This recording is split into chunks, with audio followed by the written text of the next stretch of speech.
Assalamualaikum warahmatullahi wabarakatuh. Hello everyone, and welcome back to my channel. And today is night, and now the time is 20:37 a.m. 8 p.m. Sorry. Yes, I want in here, and I want to explain and talk with us with chatGPT AI part 6. Okay, as usual in here there's any chatGPT AI, and I want to pause now read about deforestation in Indonesian country.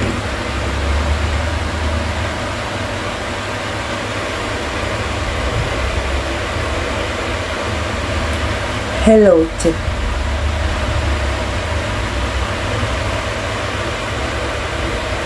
wait, I think this connection. Hello, ChatGPT.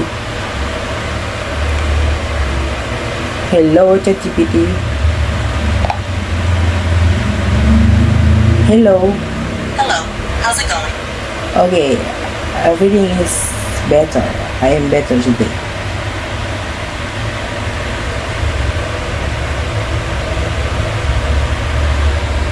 I'm glad to hear that.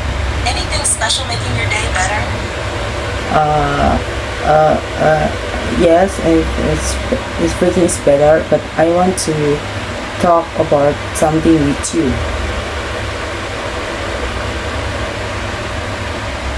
Of course. What's on your mind?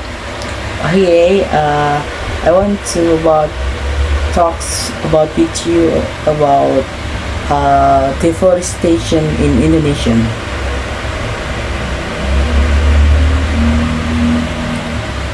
Deforestation in Indonesia is definitely a big issue. It's often driven by logging, palm oil plantations, and land clearing for agriculture. This has huge impacts, from loss of biodiversity to affecting indigenous communities and contributing to climate change. The forests are home to so many unique species, like orangutans and tigers, which are now at risk. What aspect of deforestation are you most concerned about? Okay, can you explain more about deforestation in Indonesia and how what's going about deforestation in Indonesia? It's bad or good? I think deforestation is bad, yeah, in Indonesia now.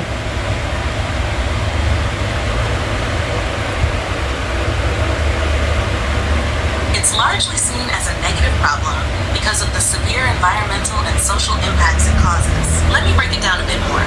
1. Environmental impact. Indonesia's forests are among the most biodiverse in the world, home to animals like orangutans, Sumatran tigers, and various bird species. When forests are cut down, these animals lose their habitats, leading to a decline in population and even extinction for some. The forest soil, once exposed, is also prone to erosion, which further damages the ecosystem. 2. Climate change. Forests play a crucial role in absorbing carbon dioxide, one of the major greenhouse gases contributing to climate change. Indonesia's rainforests, especially the peatlands, store huge amounts of carbon. When these are cleared or burned for agriculture, like palm oil plantations, they release significant amounts of CO2, worsening global warming. In fact, Indonesia is one of the top emitters of greenhouse gases, partly because of deforestation. 3. Social and economic impact. Indigenous communities who rely on these forests for their livelihoods are often displaced. They lose their homes and the resources they depend on, disrupting their way of life. Economically, while deforestation creates jobs and income from timber and palm oil, it's not always sustainable. The land can become degraded, making it harder to use in the future, which impacts long-term economic stability. 4. Government and corporate role. The Indonesian government and corporations have made some efforts to slow deforestation, with initiatives like the moratorium on new forest clearing permits and partnerships with NGOs. However, enforcement can be inconsistent, and illegal logging remains a big problem. Overall, while deforestation brings some short-term economic gains, the long-term consequences are overwhelmingly negative for Indonesia's environment, climate, and communities. It sounds like you're already aware of how problematic help reduce deforestation? Okay, I think for reduce deforestation in Indonesia, I think the most people in Indonesia should be doing a representation tree. I think to have many tree to plant, and I think yes about leaf mainly for representation for Indonesian to reduce deforestation.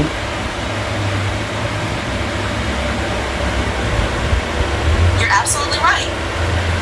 Replanting trees or reforestation is one of the best ways to counter the effects of deforestation.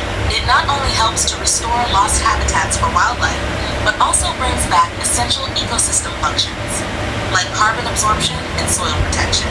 By replanting trees, we can gradually restore forest areas and improve biodiversity.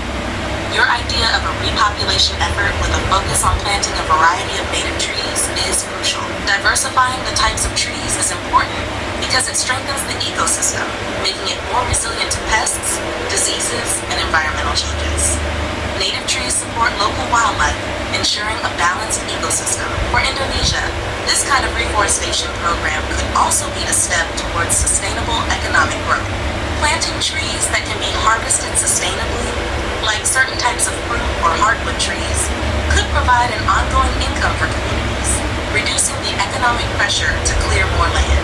This approach would help reduce the depreciation of natural resources in Indonesia, as you mentioned, by restoring and conserving what's left. And if more people join these efforts, it could create a revolution in how Indonesia manages its forests, focusing on long-term sustainability over short-term profit. What are your thoughts on how this could be promoted to encourage more people and communities to get involved? Okay, I think it's enough here. It's more explain everything explain your about deforestation in Indonesia. Thank you so much. And I want to sleep because I am very sleepy now.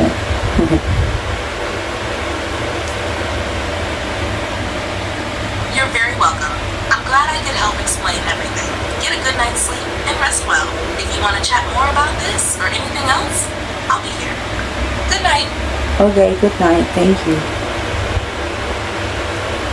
Okay, this is about deforestation in Indonesia. How about reduce deforestation and how to about repairs and means about deforestation in Indonesia. I think it's enough for today. ChatGPT is everything explained about deforestation in Indonesia. Because deforestation in Indonesia, I think some many areas on the east island, on the west island, during deforestation. I think in the west, east, I think the deforestation in Indonesia have different. It's like deforestation in Indonesia on the west Indonesian is bad or good as it is. I don't know where's good or bad in those different areas in Indonesia. And yeah, that's it. Thank you for watching. Wassalamualaikum warahmatullahi wabarakatuh.